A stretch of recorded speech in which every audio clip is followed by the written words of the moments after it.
Olá, turma, sejam todos bem-vindos. Professor Alex Ferreira, professor de Química da plataforma Gonçalves Dias. Tudo bem com vocês, turma? Bom, espero que você esteja acompanhando as nossas aulas, certo? Não apenas as aulas de Química, mas também dos outros componentes curriculares e, principalmente, eu espero que vocês estejam se dedicando aos estudos. Bom, turminha, como primeira dica, caderno, lápis, caneta, borracha, para você fazer as devidas anotações ao longo do vídeo.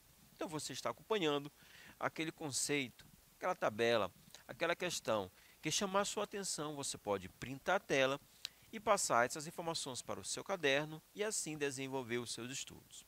Beleza? Bom, estamos em uma série de aulas relacionadas ao primeiro ano do ensino médio. Estamos iniciando o estudo da química.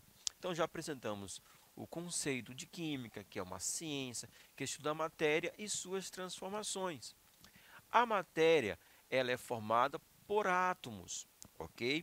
Que vão se combinar gerando as diversas moléculas, portanto, as diversas substâncias. Falando em átomos, a gente precisa, porque o átomo é uma entidade microscópica. Então, a gente precisa elaborar modelos para entender o comportamento desse átomo a nível micro e a nível macroscópio. Então, ao longo da história, foram elaborados diversos modelos atômicos, ok? Nós já apresentamos em vídeos anteriores o modelo de Dalton, que foi o primeiro cientista, o primeiro químico, a elaborar um modelo, certo, para o átomo e explicar diversos comportamentos macroscópicos, como, por exemplo, as reações químicas, certo? Bom, na aula de hoje nós vamos trazer, certo, dois outros modelos atômicos, o modelo de Thomson e o modelo de Rutherford. Show de bola? Então vamos iniciar, turminha. Bom, primeiro a gente precisa entender, as características elétricas da matéria, porque à medida que a química, como ciência, ela foi se desenvolvendo, então novas descobertas vieram à tona, certo?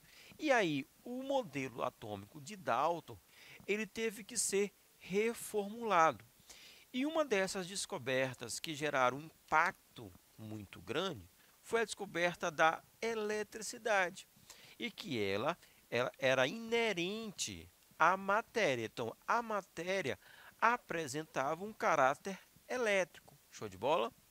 Então, essa cena aqui que a gente está trazendo, na tela, é uma cena clássica, já utilizada em muitos filmes de Hollywood, ok? Então, a pessoa atravessa a sala, caminhando sobre o carpete do escritório ou da casa, e ao tentar abrir a porta, leva um choque no trinco. Muitas vezes é possível até mesmo ouvir um estalo ou ver uma pequena faísca saindo do contato entre a mão, da pessoa e a maçaneta. Esse fenômeno é o resultado do acúmulo de cargas elétricas que se transferem de um corpo para o outro. Não sei se você já aconteceu isso com você. Às vezes também, por exemplo, você vai abrir a porta da geladeira, você vai encostar na maçaneta do carro, do automóvel, e acontece esses choques. Isso acontece por quê? Porque a matéria ela apresenta, ou então ela pode acumular cargas elétricas. E aí haverá transferência de um corpo para o outro. Então, esse fenômeno ele foi observado pela primeira vez pelo filósofo grego Tales de Mileto, que fez algumas experiências com o âmbar e descobriu que esse material adquire uma carga elétrica quando é atritado, friccionado com tecidos como seda ou lã. A explicação, de forma mais exata para esse fenômeno só foi possível no final do século XVIII, a partir de experimentos feitos por Benjamin Franklin. Então, existem duas espécies de cargas elétricas, as cargas positivas e as cargas negativas. Cargas de mesmo sinal se repelem. Então, positivo repele positivo, negativo repele negativo, certo? E de sinais contrários se atraem. Positivo atrai negativo e vice-versa. As cargas podem ser transferidas de um corpo para o outro, ou por contato ou por indução.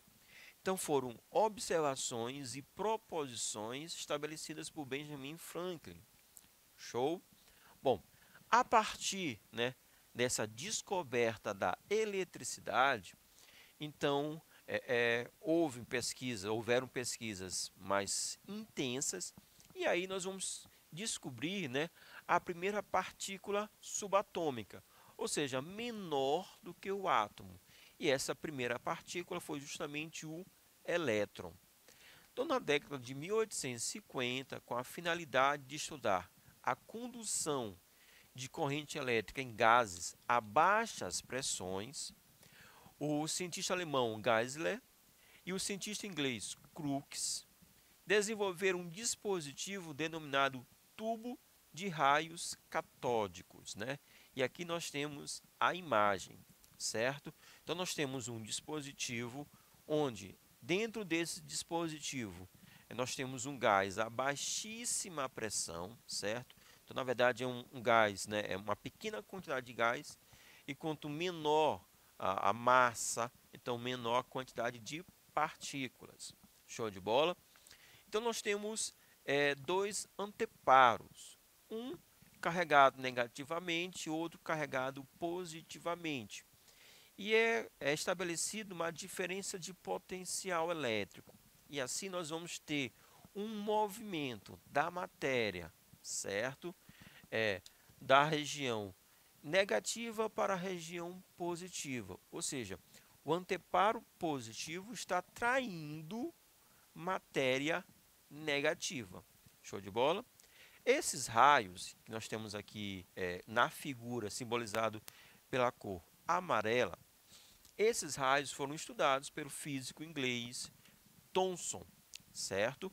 Então, Thomson ele ficou intrigado por esse experimento e resolveu se aprofundar, beleza? Então, Thomson pôde averiguar que os raios catódicos eram desviados por um campo elétrico e magnético, certo?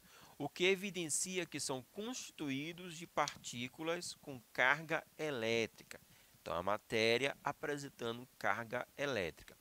Pelo sentido do desvio, concluiu que eram partículas eletricamente negativas, porque eram atraídas para o anteparo positivo, certo? Em função desses fatos, Thomson concluiu que essas partículas negativas deveriam fazer parte dos átomos, né? Porque era a matéria, e a matéria é formada por átomos, sendo então denominadas de elétrons. Então, essas partículas que estavam presentes no átomo, essas partículas elas apresentavam uma carga negativa e foram denominadas de elétrons. Tudo bem, turminha? Thomson propôs então um novo modelo científico para o átomo. Como ele considerava que os átomos eram eletricamente neutros, certo? Então, a quantidade de cargas positivas deveria ser igual à quantidade de cargas negativas. A existência de partículas negativas, ou seja, a existência dos elétrons, implicava também a presença de cargas positivas no átomo, de tal maneira que o total de cargas negativas fosse igual ao total de cargas positivas.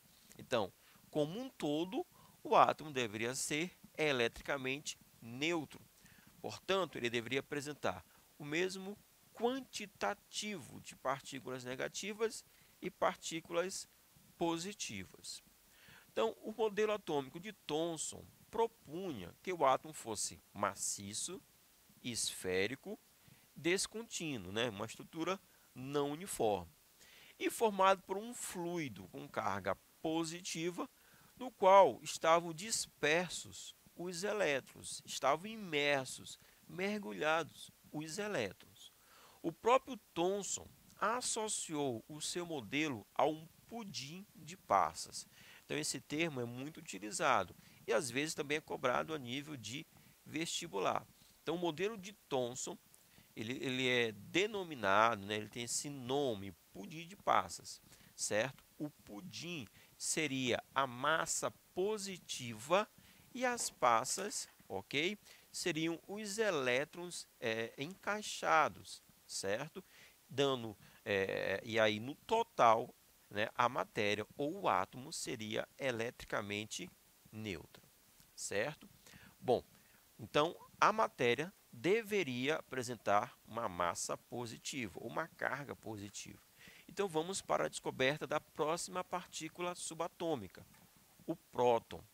Então em 1886, né, Goldstein, usando uma aparelhagem semelhante à de Thomson, ok, observou o aparecimento de um feixe luminoso no sentido oposto ao dos elétrons. Concluiu que os componentes desse feixe deveriam apresentar carga elétrica positiva, certo? Então, foi um experimento semelhante ao estabelecido por Thomson, e agora ele percebeu um movimento de cargas positivas para um anteparo negativo. Então, posteriormente, em 1904, né, Rutherford, ao realizar o mesmo experimento com o gás hidrogênio, detectou a presença de partículas com carga elétrica positiva, ainda menores, né? Denominando essas partículas positivas de prótons. Então, nós já temos no átomo partículas positivas, os prótons, e partículas negativas, os elétrons, certo? A partir, né, de experimentos como esses, então uma nova descoberta aconteceu, né? A descoberta da radioatividade. Então, o Röntgen, ele trabalhando com descargas elétricas em gases, né, descobriu acidentalmente que a partir da parte externa do tubo de raios catódicos eram emitidos raios, ou seja, radiações, que conseguiam sensibilizar, certo, películas fotográficas, filmes fotográficos. Essas radiações, um tipo de onda eletromagnética até aquele momento desconhecida, foram denominados de raios X. Então você já ouviu falar nesse tipo de radiação. Isso possibilitou que em 1896, né, o físico francês Becquerel descobrisse a radioatividade. E o primeiro elemento capaz de emitir radiação espontaneamente, o elemento urânio. Logo a seguir, né, nós temos um casal muito importante para a química, né, o casal Curie. Então, Pierre e Marie Curie, eles descobriram outros elementos radioativos, o polônio e o rádio. O comportamento, né, das radiações, quando submetidas à ação de um campo magnético, possibilitou a descoberta de 3 tipos de radiações, certo? Além dos raios X, então nós temos a radiação do tipo alfa, beta e gama. Alfa, pelo fato de serem atraídas pelo polo negativo, são compostas por partículas positivas. Radiação beta, pelo fato de serem atraídas pelo polo positivo, são compostas por partículas negativas. E a terceira, radiação gama. Você também já ouviu falar nesse tipo de radiação. O fato de não sofrerem desvios ao atravessarem campos eletromagnéticos indica que não apresentam carga elétrica, constituindo de uma radiação altamente energética, como também os raios X, certo? Bom, Rutherford utilizou essa nova descoberta, utilizou a radioatividade, estabeleceu um experimento, e a partir desse experimento nós temos um novo modelo atômico. Então Rutherford, ele elaborou um experimento no qual tentou verificar se os átomos eram realmente maciços. Então essa era a sua dúvida. utilizando para isso partículas alfa que apresentam carga positiva. O experimento consistiu em bombardear uma finíssima lâmina de ouro com partículas alfa emitidas pelo polônio. Ok, turminha? E nós temos como resultado aqui essa figura, certo? Então ele percebeu que muitos desses raios alfa atravessaram a lâmina, porque atrás da lâmina existia um anteparo que iria brilhar se recebesse radiação. Então ele percebeu um intenso brilho atrás da lâmina de ouro, certo? Alguns desses raios sofreram um pequeno desvio e pouquíssimos desses raios, né, eles ricochetearam, ou seja, bateram em algo maciço e voltaram, certo? Então essas foram as observações, certo? Que nós podemos resumir através desse quadro, através dessa tabela. Então, a maior parte das partículas alfa atravessaram a lâmina sem sofrer desvios. Qual seria a conclusão? A maior parte do átomo deve ser vazio. Nesse espaço, né, que nós vamos chamar mais na frente de eletrosfera, devem estar localizados os elétrons. Poucas partículas alfa não atravessaram e voltaram. Então, deve existir no átomo uma pequena região onde está concentrada a sua massa. E nós vamos chamar essa região de núcleo. Algumas partículas alfa sofriam, né, desvios de trajetória ao atravessar a lâmina. Então, o núcleo do átomo deve ser positivo, o que provoca uma repulsão nas partículas alfa, que também são partículas positivas. E aí nós vamos para o modelo de Rutherford. Então, as conclusões iniciais de Rutherford permitiram a criação de um modelo atômico semelhante ao sistema solar. Assim, o átomo deve ser constituído de duas regiões diferentes, distintas. Então, nós temos uma região central, né, e lá está presente, né, essa região central nós vamos chamar de núcleo, e lá estão estão presentes as partículas positivas, e uma região periférica, onde os elétrons estarão girando em torno do núcleo. Essa região periférica foi denominada de eletrosfera. Então, o átomo ele não é maciço, certo? E não é indivisível. Ele apresenta muitos espaços vazios, ok? E sim, nós vamos ter duas regiões no átomo, o núcleo e a eletrosfera. Ok, turminha? Bom, mas aqui nós temos uma situação particular.